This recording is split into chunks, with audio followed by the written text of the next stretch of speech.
Kabulda Awganistanyň prezidentlik wezipetine dalaşkar Abdullah Abdullah'nyň müňlerçe tarapdary 14-nji iýun saýlawlarynda bolanlyk aýdylýan galplyklara garşy protest hökmünde ýöriş geçirdiler. Abdullah saýlawlaryň entek yglan edilmedik netijelerini ret edýär we galp bületenleriň ulanylmagy sebäpli ziýan çekenligini aýdýar. Abdullah'nyň garşydaşy öňkü Maliýe ministri Ashraf Ghani özüniň öňe saýlananlygyny eýe mälim etdi.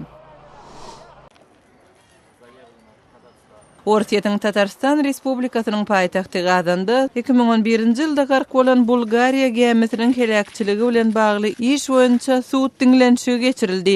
2011-nji ýylyň gemi helakçyligi zerarly 120 adam wepat boldy. Suud 5 adamyň wezipesinden hyýanatçylykly peýdalanmagy we howpsuzlyk düzgünleri berja etmezligi boýunça işe garaýar gutarnykly netijeleriň 3-nji iýunda yglan edilmegine garaşylýar. Şeýlede Gazanda musulman aktivistleri Mukaddes Ramazan aýynyň dowamında alkogol içkileriniň sewdasyny gadagan etmegi talep edip demonstrasiýa geçirdiler. Tatarstanyň 3,7 million ýylatynyň ýartyndan gowragy özleriniň musulmandygyny aýdýarlar. Duşenbede Täjikistanyň paýtagtynyň ýaşaýjylary Milli Bütewlik gününiň 17-nji ýyl dönümi münasibetli geçirilen konserte tomaşa etdiler.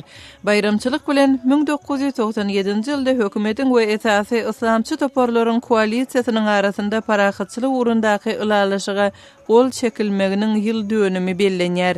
Täjikistanda bolan grajdan urusy zerarly onlarça müň adam wepat bolupdy we ýüzlerçe müň adam öz öýlerini terk edipdi. Siz günüň täzelikleri bilen tanyş boldunuz.